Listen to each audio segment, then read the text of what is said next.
بسم اللہ الرحمن الرحیم۔ آج کے سیشن میں ایک انتہائی مہم موضوع ناسبیت اور سنی کی پہچان کے عنوان سے کچھ گفتگو کرنی ہے۔ ایک شیعہ طالب علم ہونے کے حوالے سے شیعہ حضرات سے یہ خطاب ہوگا کہ آپ پہچانیے ناسبی کون ہے اور سنی کون ہے، اس لیے کہ اس وقت اتحاد کی سخت ضرورت ہے اور فلسطین کا ہر بچہ بلکہ ہر بچے کا ہر قطرہ خون یہ ہمیں پکار کے پوچھ رہا ہے کہ مسلمانوں آپ کہاں اور کیا کر رہے ہو، اور ہم ہیں کہ ان اختلافی مسائل کو الجھائے ہوئے ہیں۔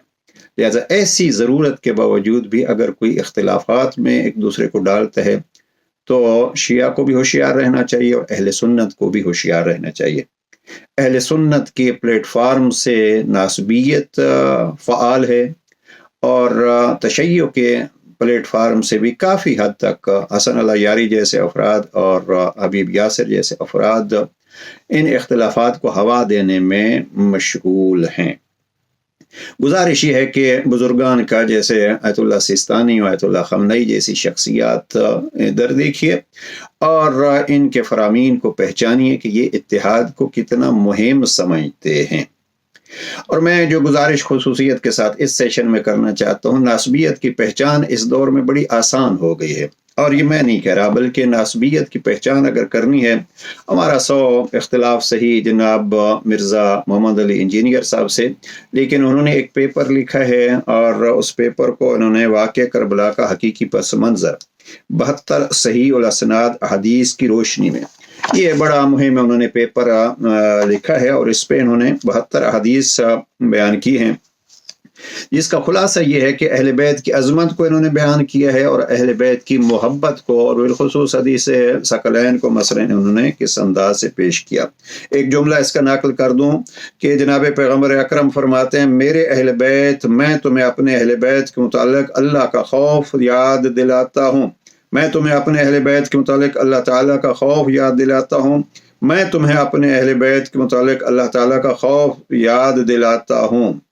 اور اس کو پھر انہوں نے لے کے کافی تفصیل سے کہ یہ اہل بیت ہیں، اور اب اس اہل بیت کی محبت اور خوف تو اب کربلا میں جو کچھ ہوا ہے وہ اس محبت کو کچلنے کا ایک نمونہ۔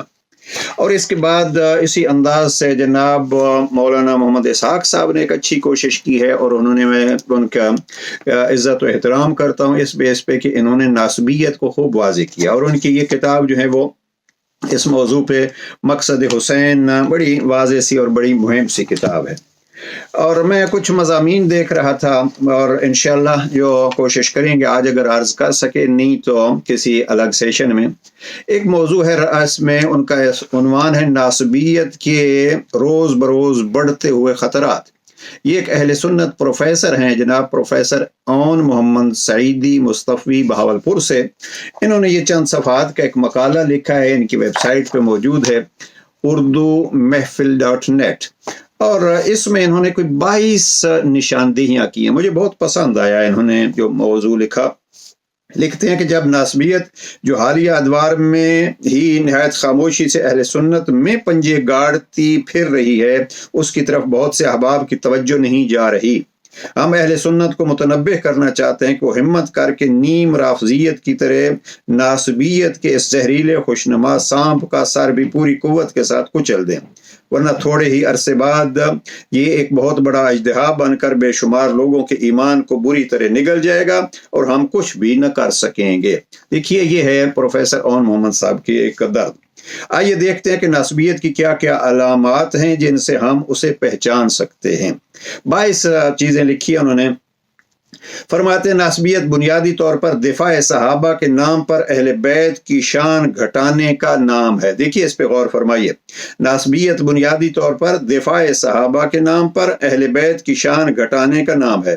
اس کے حاملین آپ کو اس طرح کے خیالات کا اظہار کرتے نظر آئیں گے، یعنی ناسبی آپ کو یوں اپنے الفاظ اور اپنا کردار دکھائیں گے۔ پہلا یہ انہوں نے لکھا ہے، واقعہ کربلا کی ذمہ داری یزید پہ عائد نہیں ہوتی۔ لہذا ایک پہچان یہ ہو گئی کہ اگر کوئی شخص بھی یزید کی طرفداری کرتا ہے، جیسے ڈاکٹر نائک جو ہے اب رضی اللہ تک بات پہنچ گئی ہے، تو یہ ایک علامت ہے کہ ان میں ناسبیت کتنی ہے۔ اور پھر ہمارے ایک جاننے والے جناب مفتی فاروق علوی صاحب نے اس پہ بڑا اچھا کام کیا، البتہ انہوں نے دقیق اور علمی انداز سے گفتگو کی ہے۔ ناسبیت اور اہل بیت، انہوں نے بہت ساری اس کی قسطیں ہیں میرے سامنے، یہ قسط نمبر 10 ہے۔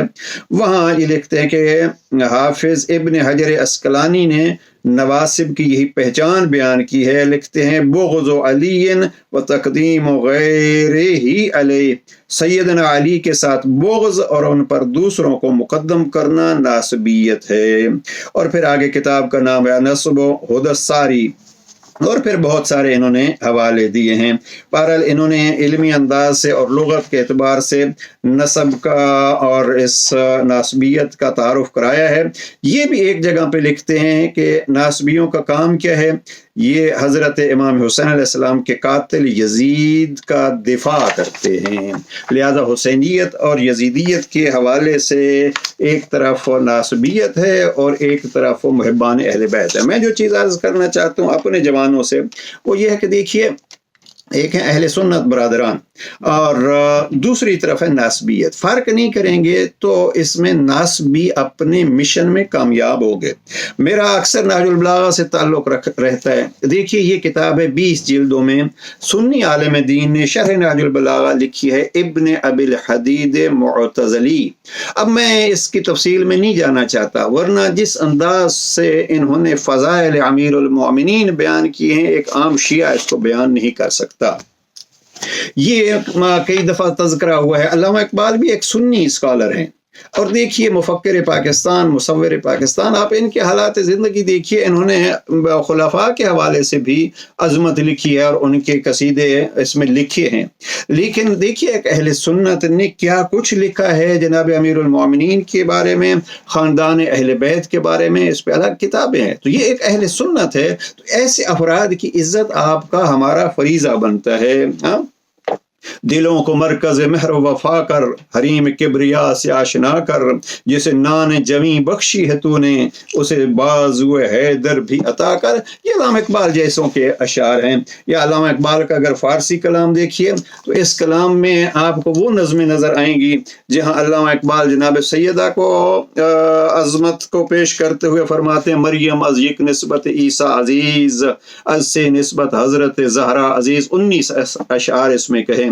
یا پھر جناب امیر المؤمنین کی عظمت کے بارے میں 59 اشعار کہے، اور اس نظم کا عنوان ہے در شرح اسرار اسماء علی مرتضی۔ پہلا شعر ہے مسلم اول شہ مرداں علی، عشق را سرمایہ ایمان علی۔ اب یہ بھی ایک اہل سنت اسکالر ہیں۔ اور بہت ساری چیزیں، مثلا ہمارے پاکستان سے تعلق رکھنے والے ایک بڑا نام ہے جنہوں نے بہت سارا کام کیا، مثلا بالخصوص اس خصائص النسائی، امام نسائی کی عظمت کو تو سب جانتے ہیں، اس کا ترجمہ کیا ہے جناب سائم چشتی صاحب نے۔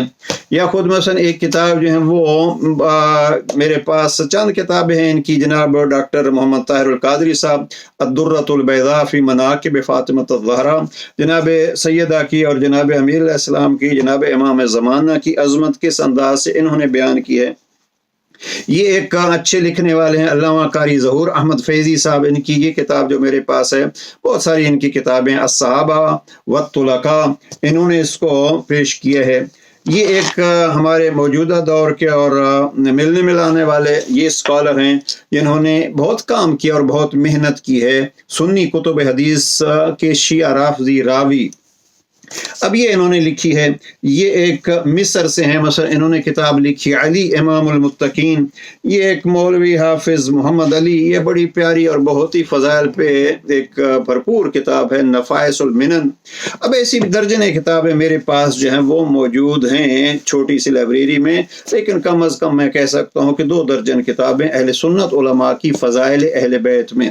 مثلا ہمارے جاننے والے ایک اہل سنت پروفیسر ہیں ڈاکٹر خسرو قاسم، جناب پروفیسر خسرو قاسم، انہوں نے تو ایک اس دور میں علی گڑھ یونیورسٹی انڈیا میں ہیں، یہ درجنوں کتابیں انہوں نے جمع کی ہیں، اور میں پہلے بھی کبھی عرض کر چکا ہوں، ان کی 13 جلدوں میں ایک کتاب ہے جناب امیر علیہ السلام کے فضائل، انہیں کوئی 100 اہل سنت کتابوں سے اکٹھے کیے ہیں۔ اب یہ بھی ایک سنی اسکالر ہیں، اور اس کے علاوہ مثلا میں پشاور میں دیکھ رہا تھا، ایک پوری فہرست ہے جن علماء قدیم نے عظمت اہل بیت پہ کتابیں لکھی ہیں۔ مثلا آپ دیکھیے مناقب خوارزمی کو دیکھیے، یا نابی المودت کو دیکھیے، فرائد السمتین کو دیکھیے، مناقب مغازلی کو دیکھیے، وہ خوارزمی اور مغازلی، اور اسی طریقے پہ مودت القربہ سید علی حمدانی شافعی کو دیکھیے، فصول المحمہ مالکی کو دیکھیے، مطالب السعول محمد ابن طلحہ شافعی کو دیکھیے، تذکرہ سبت ابن جوزی دیکھیے، یہ ساری وہ کتابیں ہیں جو علماء لکھ رہے ہیں۔ اور محبت اہل بیت کا اظہار ایک اچھے انداز سے جناب مولانا طارق جمیل صاحب نے کیا ہے، گلدستہ اہل بیت۔ تو گزارش کرنے کا مقصد یہ ہے کہ ان چیزوں کو دیکھیے، اور ہر وہ شخص جس کو سنی کہہ کے اگر وہ خلفاء کی عظمت بیان کرتے ہیں تو یہ تو ان کا نظریہ ہے، لہذا اس چیز کو مد نظر رکھیے اور پہچانیے، ناسبیت کہیں اہل سنت کے روپ میں نہ آ جائے، اور اس کی پہچان انشاءاللہ کسی وقت عرض کریں گے۔ بڑا کسی نے خوب کہا کہ اگر امیر علیہ السلام کے مقابل آنے والوں کے دن ہوں تو بڑے دھوم دھام سے وہ دن مناتے ہیں، لیکن جب جناب امیر علیہ السلام یا اہل بیت میں سے کسی اور شخصیت کا دن ہو تو گویا ان کے کان پہ جوں بھی نہیں ریگتی، بلکہ الٹا فتوے دینا شروع کر دیتے ہیں۔ یہ ہے ایک پہچان، اس پہچان کے وہ 22 نکات انشاءاللہ کسی وقت عرض کریں گے، تاکہ ناسبیت سے اہل سنت ہوشیار رہیں، اور اہل تشیع کے درمیان جو کالی بھیڑیں آ چکی ہیں ان سے بھی خبردار رہا جا سکے۔ پروردگار ہم کو آپس میں پیار محبت اور وہ جو رب کریم فرماتا ہے اس اتحاد کا نمونہ بننے کی توفیق نصیب فرمائے، اور اس کے لیے صبر اور ہمت اور حوصلہ چاہیے۔ بالخصوص شیعہ جوانوں سے یہ گزارش کروں گا، ہم شروع میں ایک واقعہ سنتے تھے کہ جناب امیر علیہ السلام کے پاس ایک کیس آیا، اور کیس یہ تھا کہ ایک بچہ ہے اور 2 عورتیں دعوے دار ہیں کہ ہم اس کی ماں ہیں۔ جناب امیر علیہ السلام نے جناب قمر کو فرمایا کہ تلوار لیا اور ان کو آدھا آدھا کر دو۔ اب جو ماں تھی اس نے کہا نہیں اسی کو دے دو، تو جناب امیر علیہ السلام نے فرمایا اسی کا بچہ ہے، یعنی جس کا کچھ خرچ ہوتا ہے وہ درد بھی رکھتا ہے۔ اب میں مولانا محمد اسحاق صاحب کے کربلا کے حوالے سے کچھ موضوعات عرض کروں گا انشاءاللہ اگلے سیشن میں۔ کوشش کیجئے جتنا کسی کا خرچ ہے اتنا ہی اسی کا درد ہے، لہٰذا اگر کہیں آپ کے ذات برداشت نہیں کر سکتی تو اسلام کی بہتری کے لیے برداشت کیجئے اور دوسروں کے مقدسات کا خیال کیجئے۔ پروردگار اتحاد کی توفیق عطا فرمائے۔ والسلام علیکم ورحمۃ اللہ۔